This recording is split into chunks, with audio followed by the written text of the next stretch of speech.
emang hobinya tuh nyumpahin orang kayaknya.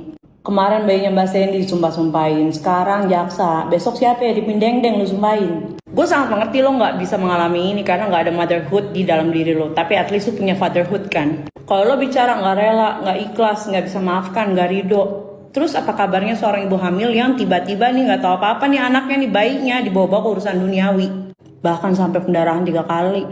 Iya, lo nggak bakal ngerti. Tapi sekali lagi, lo nggak punya motherhood, tapi lo pasti punya fatherhood. Tapi di sini gue sebagai netizen gue menyatakan gue tahu bahwa orang yang lo maksud dalam story-story lo itu yaitu Mbak Sandy Purnamasari dan MS Glow. Tapi mudah-mudahan ini menjadi pembelajaran penting buat lo Sahrul dan kita lihat nanti vonisnya seperti apa. Udah takut disumpahin. Gak boleh ketawa, bukan tanggal 25 ya gajiannya. Bun, kenapa war tantrum? Ya tantrum karena dia berpikir bahwa dia akan divonis bebas. Apa sih Indang?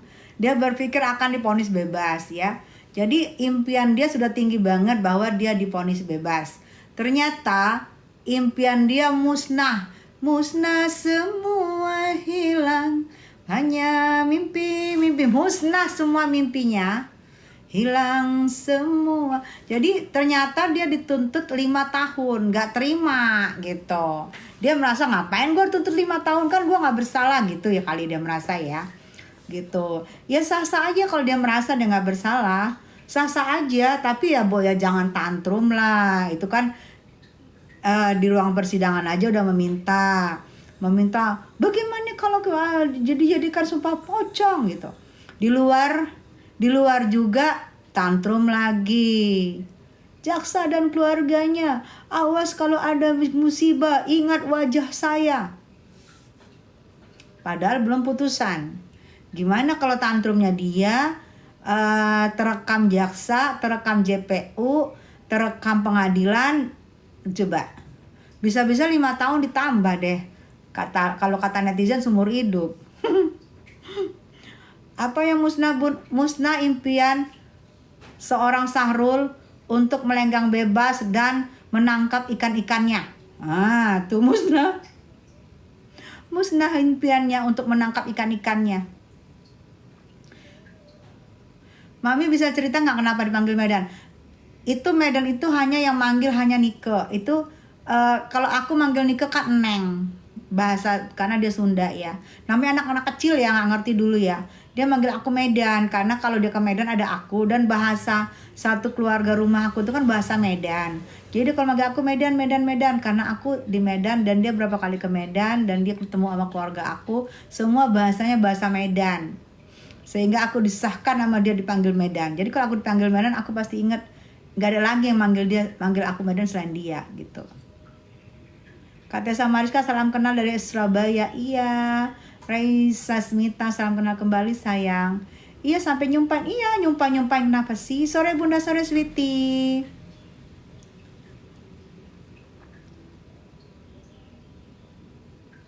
Terus kalau aku misalnya ke Bandung, aku manggil Neng, dia tetap manggil aku Medan. Kami pernah kejar-kejaran di mana ya? Kita pernah kejaran di satu acara di Bandung.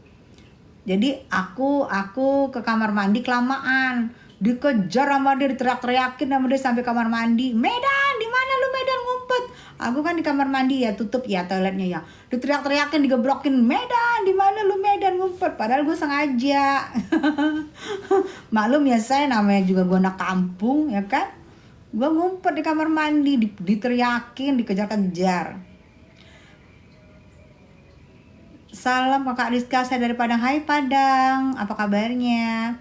Kemarin aja jaksa disumpahin. Berarti bener kan nyumpahin anak Mbak Sandy? Nah kemarin kayaknya gak ngakuin. Betul, gak ngakuin kalau nyumpahin orang. Tanpa dia sadarin, dia melakukan sendiri penyumpahan itu. Penyumpahan itu kan kelihatan tuh masih di area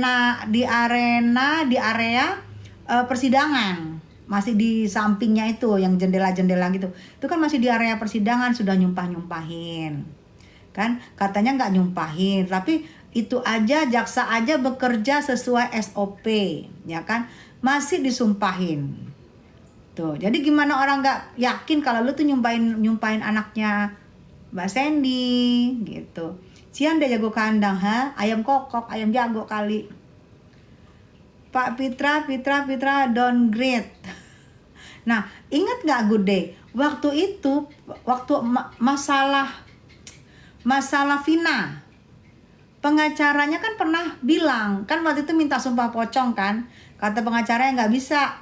Pengadilan sumpah pocong itu musyrik. Coba kalian cari deh di YouTubers atau di Google. Pengacaranya pernah tidak mau sumpah pocong karena menurut dia sumpah pocong itu musyrik. Nah sekarang kenapa sejak jadi lawyernya Syahrul, kenapa musyriknya ditabrak? Harusnya Pak pengacara ngomong lagi ke Syahrul, hai Syahrul nggak bisa, itu musyrik. Harusnya diingetin lagi ya. Karena kan ada jejak digital. Jejak digitalnya kalian boleh lihat di YouTubers atau di Google. Ada. Jangan oplas ya bun, alami gini aja deh. Cantik, iya sayang. Betul. Aku nggak mau oplas gitu. Walaupun ini nanti aku udah melorot-lorot, terus tanam lemak nggak mau, pasang lemak nggak mau. Lemak apa sih? Lemak sapi. Ngomong nggak ada sumpah pocong kata dia. Iya. Gitu loh. Jadi apa yang diomongin tidak disadari padahal itu kan ada jejak digital. Kata bule, lah tadi si bule aja masuk di sini. Kalian tuh jangan percaya kalau bule ngomong, dia itu mah adik-adikan gue. Biasa lah namanya adik ya, cari perhatian. Makanya kalau dia ngomong apapun gue gak pernah marah. Dia sebut Tessa Mariska pun gue gak pernah marah. Biasalah say. Tadi juga dia masuk siang. Oh belum kah? Coba gue lihat lagi. Biasa kalau dia mah.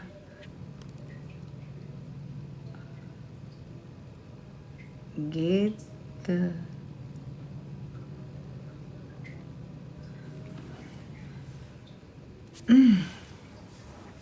Mundurbir kemana nih? Ada sayang, Saun ada. Gimana Kak Tessa kabar Nikmir? Nikmir itu tetap yang kalian belum nggak lihat berarti ya, Bang Fahmi ngomong tuh.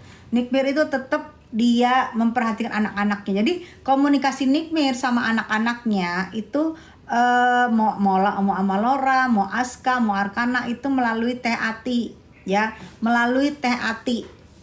Aku tadi lihat Bang Fahmi lama berbicara sama Nikmir, terus Bang Fahmi ngomong, kalian makanya banyakin lihat sayang ya, tapi nggak apa-apa aku sampaikan. Jadi komunikasi Nikmir sama anak-anaknya itu melalui Teh Ati. Semua apapun Teh Ati yang berkomunikasi sama Nikmir. Komunikasi bagaimana? Ya nggak tahu. Penting komunikasinya Nikmir ke anak-anak melalui Teh Ati. Jadi semuanya fine aja. Nikmir juga oke aja. Anak-anak juga oke aja. Gitu sayang. Oh ya, Laura ada di mana? Laura ada di rumah istimewa sekalian belajar. Sekalian belajar juga. Kirim linknya tapi nggak bisa lama ya. Kok Alfon kodratnya aja dilanggar, Sarul. Terus bawa-bawa kitab suci, agak gimana ya bun? Iya, aku agak miris ya. Kenapa sih kitab suci itu kan kita aja di rumah kita tempatkan setinggi-tingginya ya kan, terus kita bagaimana caranya supaya tidak debu nyamperin gitu kan, jadi kita bungkus gitu, kita sucikan, kok dibawa-bawa ke ruangan situ sampai gini-gini ya. Dia aja melanggar syariatnya, dia tabrak syariatnya, lompat pagar. Mulai bermain, si Good Day. Sore Mama Ayu, sore sayang. Ayu kesayangan mertuanya. Lama kali Nikmir di penjara, iya betul. Kalau memang bingung gue, kalau memang Niki salah udah selesai, mana salahnya? Kumpulin, salah udah, sidang. Tok pengadilan. Kalau nggak salah, nggak ada bukti-bukti komplit, ini dong, bebaskan. Gak usah nunggu berlama-lama begini, kasihan. Hak anak, hak ibu dilarang. Ditabrak hak anak, hak ibu. Hak anak kumpul sama orang tua, hak ibu kumpul sama anak-anak. Itu ditabrak loh. Kalau memang salah, buktikan kesalahannya. Aku lihat sih nggak etis ya. Aku lihat nggak etis kalau dibilang gini, bukti-bukti kami sudah komplit, tapi ada harus dipanggil lagi 2 orang. Kenapa harus dia yang ngomong? Kan kalau mau dipanggil 2 orang kan yang manggil juga penyidik. Gak perlu diintervensi kan penyidikan. Kalau penyidik butuh kan penyidik panggil. Kenapa harus diintervensi? Jadi nggak mention gitu. Jadi aku lihat kok gini ya gitu. Kok gini ya gitu. Kalau memang lu merasa dia salah, lu merasa di yang lu seperti lu bilang diperas kek, ada terancam kek, ada TPPU kek, ya buktikan. Nah, yang sulitnya dia kan buktinya itu kan adalah rekaman suara oleh seorang IM dan seorang itu. Buktinya rekaman suara. Nah, rekaman suaranya aja lagi dilaporkan. Berarti rekaman suaranya untuk bukti itu bermasalah. Lagi dilaporkan. Kalau bermasalah berarti tidak ada izin. Berarti merekam sendiri, tidak ada perizinan. Nah, bukti kalau bermasalah itu bisa nggak dijadikan bukti di persidangan, sedangkan buktinya bermasalah. Nah gitu nggak tahu deh gue. Seru nih kalau ada sidang. Fans Nikita Mirjani, apa kabar sayang? Guys jangan lupa lihat live Bunda ya, collab bersama Ijen Polisi Ricky Sitohang. Iya, sorry Bunda, bagaimana kabarnya? NN Bun, ini lagi ngomongin NN Pak Suparlan. Selamat sore Pak Suparlan ya. Kalau Pak Suparlan ketinggalan nanti lihat di ada komplitnya tayangannya di YouTubers aku, Tessa Mariska Channel. Tessa Mariska Channel ada tayangan komplitnya. Kita udah bahas itu Bapak sayang. Mami Oleng gimana Bun? Oleng. TikTok Fashion juga baru masuk. Tadi kita ngomongin Oleng. Oleng di dindingnya pengadilan. Sarul agak lain. Ada pengadilan pakai bawa-bawa sumpah pocong. Iya. Sumpah pocong pakai dibawa-bawa di pengadilan. Kalau ada pengadilan sumpah pocong, Niki juga nggak bakalan ditahan sekarang. Sumpah pocong aja kemarin, ya kan? Sumpah pocong ya. Kalau gue nggak merasa elu, gue di-endorse sama elu. Sumpah pocong selesai. Kalau berlaku sumpah pocong kalau tidak adanya pengadilan, buat apa adanya pengadilan kalau adanya sumpah pocong, gitu loh. Ketawa si Murin. Berita masih basah banget tuh, hot news. Apa sih itu hot news? Lalu agak lain bagus. So, iya betul bahasa Arab. Kalau sebelah udah nggak bisa bayar utang, baru Kak Niki keluar. Dengar situ sudah banyak utang. Dengar situ udah banyak utang. Sebelah utangnya katanya lebih dari 62 M ya. Gila, gimana tuh bayarnya tuh? Aduh, mana sekarang netizen udah gak bisa dibohong-bohongin lagi. Aduh, gimana itu ya? Fans Nikita Mirjani, sholat apa? Maghrib ya? Sholat maghrib ya? Di sini belum sayang. Doain ya. Ada Nona Ambon di sini. TikTok Fashion Police. Jangan telat masuknya ya guys. Jangan lupa nanti malam lihat Bunda ya. Collab bersama Rijen Polisi Ricky Sitohang. Iya kak, sebelah hampir 60 M loh utangnya loh. Gila ya, umurnya berapa? Utangnya 60 M. Ampun. Oh di sana maghrib ya sayang.